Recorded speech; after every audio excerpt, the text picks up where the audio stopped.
अब जैसे देखते हैं हम लोग कि कंसेप्ट ऑफ नेचुरल जस्टिस क्या होता है, मतलब प्राकृतिक न्याय के जो है क्या कंसेप्ट है वो जरा समझने की कोशिश करते हैं। अब जैसे देखो, स्टार्टिंग की अगर हम बात करें, शुरुआत के समय में तो पहले राजा लोग ही सब सर्वोसर्वा होते थे। राजा की मर्जी ही क्या कहलाती थी? कानून। अच्छा, राजा जब कोई फैसला सुनाता था तो क्या फैसला सुनाने समय किसी खास नियम का ध्यान रखता था क्या? नहीं, पहले कोई नियम ही नहीं था। राजा की मर्जी ही जब कानून थी तो उस समय तो कोई वैसा रूल्स रेगुलेशन था भी नहीं। समय के हिसाब से धीरे धीरे चीजें बदलती चली गई और एक समय के बदलने के बाद जो कानून बनाने की जो प्रक्रिया है, चूंकि किसी हिसाब से आपको किस चीज के हिसाब से कोई फैसला सुनाना है ये चीज आपको बताना पड़ेगा। यानी कि कहीं ना कहीं कानून में ट्रांसपेरेंसी आया, पारदर्शिता आया कि जब आप किसी को फैसला सुनाते हैं तो वो किस वजह से सुनाए ये लोगों को पता होना चाहिए, रीजन पता होना चाहिए। यानी कि समय के समय हिसाब से क्या हुआ, तो जस्टिस में क्या है, तो न्याय देने की प्रक्रिया में धीरे धीरे क्या हो गया, ट्रांसपेरेंसी है। लोगों को समझ में आने लगा कौन सा काम करना है, कौन सा काम नहीं करना है, मतलब आपको कौन कौन सी कृत्य के लिए कौन कौन सा सजा मिलेगा, ये चीज लिखा मतलब कि बता दिया गया लोगों के द्वारा। यानी कि समय के हिसाब से कहीं ना कहीं देखा जाए, ये जो नेचुरल जस्टिस की जो बात करते हैं, प्राकृतिक न्याय का जो सिद्धांत है वो एक डायनेमिक कंसेप्ट है। डायनेमिक कंसेप्ट का मतलब क्या, यही प्राकृतिक न्याय का जो नियम था पहले बहुत ज्यादा नहीं था, पहले इसके द्वारा जो नियम कानून बहुत ही कम थे, लेकिन समय के हिसाब से प्राकृतिक न्याय की जो व्याख्या है वो बढ़ती चली गई। आज हम जैसे बोल रहे ना, एक समय इंटरनेट के अधिकार के बारे में लोगों को पता भी नहीं था, इंटरनेट भी कोई चीज होती है। तो आज इंटरनेट के अधिकार को मूल अधिकार कह रहे हैं ना, धीरे धीरे क्या हो रहा है, मूल अधिकार का दायरा क्या होते जा रहा है, बढ़ते जा रहा है। यानी कि कहीं ना कहीं जो है नेचुरल जस्टिस की जो बात कह रहे हैं, इस समय के हिसाब से क्या होगा, चीजें फ्रीडम बढ़ते जाए। जैसे कि ट्रांसजेंडर वाला जो मामला आप देख लो, ट्रांसजेंडर का ले लो, या फिर जो ये जो एक ही लिंग में जो शादी करने की जो बात होती है उसकी भी बात ले लो, होमोसेक्सुअलिटी की बात आप ले लो, कि चीजें अब धीरे धीरे एक्सेप्ट किया जा रहा है कि नहीं किया जा रहा है, पहले उसको एक्सेप्ट किया जाता था नहीं। तो नेचुरल जस्टिस क्या है, डायनेमिक कंसेप्ट है जो कि गतिशील अवधारणा जिसको कहते हैं, क्योंकि ये समय के साथ क्या होता है, बदलते चला जाता है। यानी कि जैसे जैसे नेचुरल जस्टिस बढ़ते जाएगा लोगों को अधिकार भी क्या होते चला जाएगा, बढ़ते जाएगा। तो देखो, अब इसमें से कुछ पॉइंट्स समझना, इसी के हिसाब से समझना कि नेचुरल जस्टिस क्या होता है। नेचुरल जस्टिस के कुछ उदाहरण को भारतीय समाज में भी दिखता है और दुनिया के तमाम देशों में भी मिलता है। नेचुरल जस्टिस का पहला रूल कहता है कि एक्यूज यानी कि जो अभियुक्त होते हैं उसको निर्णय से पूर्व अपना पक्ष रखने का अधिकार। यानी कि जो भी एक्यूज है, दो ही तरफ होता है, एक्यूज है तो विक्टिम, विक्टिम कौन है, जो बेचारा जो दोषी, और एक्यूज कौन है, जो अभियुक्त है। अच्छा, अभियुक्त और दोषी तो एक ही हुआ ना, विक्टिम का मतलब होता है अपराधी होता है। अच्छा, अभी विक्टिम को बाद में समझेंगे, ठीक है। विक्टिम और एक्यूज, एक्यूज किसको कहते हैं, जिस पे आरोप लगा है, और विक्टिम कौन हो जाएगा, जिसके साथ दिक्कत हुआ है ना, जिसके साथ अपराध हुआ है। और ये मानो अपराधी है, अब ये अपराध तो कर लिया, लेकिन जब भी ये अपराध कर जो भी किया, इसको जो निर्णय जो भी सुप्रीम कोर्ट या हाई कोर्ट जो भी जो न्यायपालिका जो भी फैसला सुनाएगा, तो फैसला सुनाने से पहले क्या रखेगा, तुमको भी अपना बात रखने का अधिकार है, तुम भी बोल सकते हो।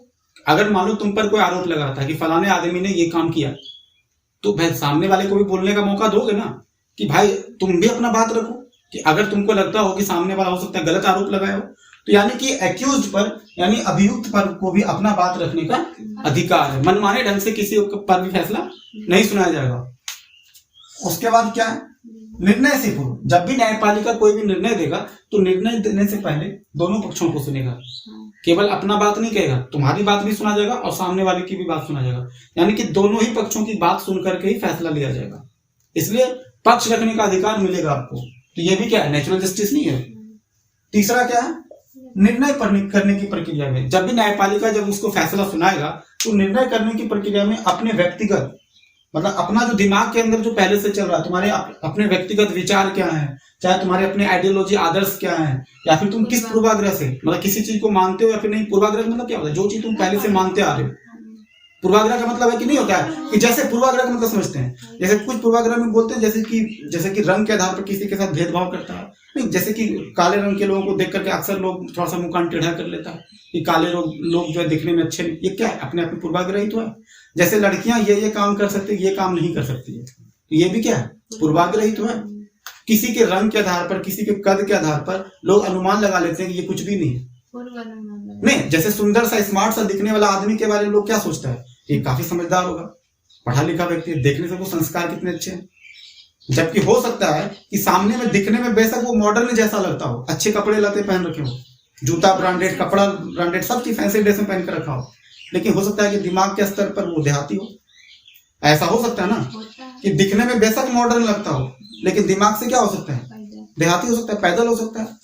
उसी प्रकार से कोई धोतर छाप भी, जो धोती पहनने वाला आदमी है, वो भी दिमाग से बहुत मॉडर्न हो सकता है। इसलिए कपड़े के आधार पर किसी को जज करना कि कोई नहीं होता है कुछ लोग कि चलो ये तो बहुत ही मतलब पुराने ख्यालात के होंगे, क्योंकि ये पुराने ढंग से इनका कपड़ा पहनने का तरीका पुराना टाइप का है, गुजरे हुए जमाने का है। तो ये क्या है, एक प्रिजम्पशन ही तो है, मतलब एक तो फिर इसको प्रिजुडिस ही तो कहते हैं, पूर्वाग्रह ही तो कहते हैं कि देख करके अनुमान लगाना ये तो ऐसा ही होगा। तो ये पूर्वाग्रह, देखो एक न्यायपालिका को अपने निर्णय देने से पहले अपने सारी चीजों को साइड रखना पड़ता है।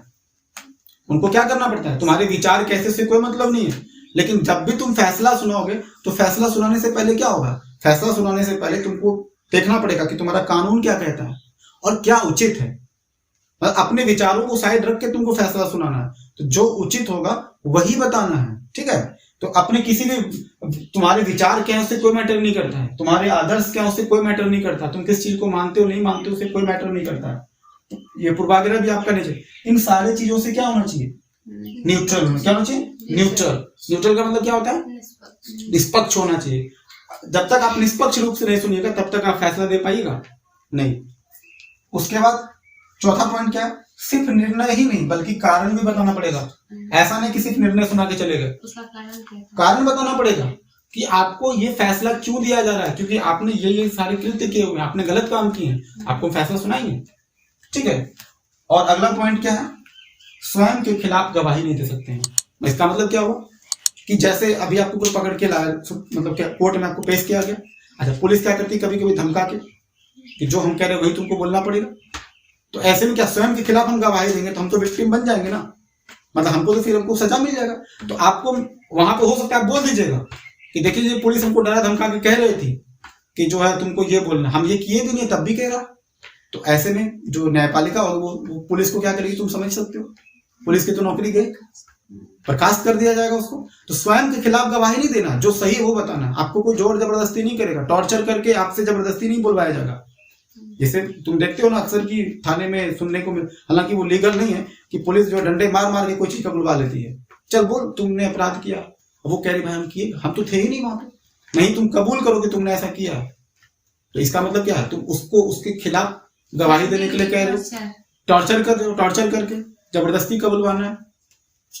अब एग्जाम्पल के तौर पर एक चीज देखो कि भारतीय समाज में जो एक बहुत ही मेन सिद्धांत चलता है कि अच्छा कोटेशन से एग्जाम में भी क्वेश्चन आया हुआ है, भारत में चलता है कि 1000 अपराधी भले ही छूट जाए लेकिन एक भी निरपराध को सजा नहीं मिलनी चाहिए। मतलब इसका मतलब क्या हुआ कि हो सकता है कि कोई व्यक्ति अपराध किया हो और उसको सजा ना मिला हो या वो छूट गया हो। ऐसे बहुत सारे लोग हैं, हमारे नेता इसमें से भरे पड़े हैं, बहुत सारे नेताओं पे अभी भी केसेस चल रहे हैं लेकिन उसको सजा नहीं मिला।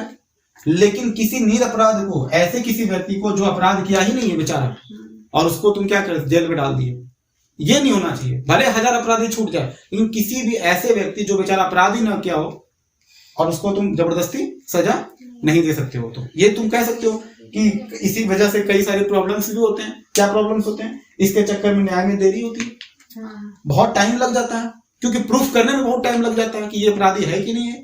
अच्छा, भारत में एक चीज और क्या चलता है कि तुमने बेशक अपराध किया है लेकिन दोष सिद्धि की गारंटी किसकी है? अगर तुम पे कोई केस करता है कि हाँ फलाने आदमी ने ये काम किया है तो उसको प्रूफ करना पड़ेगा कि तुम गलत हो। तुमको प्रूफ नहीं करना कि हम गलत है, सामने वाला केस किया है ना, वो ना केस किया है तुम पे, तो वो मतलब उसका काम है प्रूफ करना कि हाँ ये गलत है, ये देखो मेरे पास सबूत है, ताऊ जी ये देख लो। ताऊ जी भी देखेंगे ऐसे बैठ करके सारा चीज, उसके बाद उसको फैसला सुनाया जाएगा, ठीक है। इस चक्कर में कभी कभी क्या होता है, जो साक्ष्य होते हैं वो साक्ष्य मिटाने का काम करते हैं, तो न्याय में क्या होता है इस वजह से देरी, बहुत 20-20 साल 25-25 साल तक केस चलते रहता है और उसके बाद फैसला आता है। इसी वजह से चलता है, बहुत ही स्लो है यहाँ का कानून।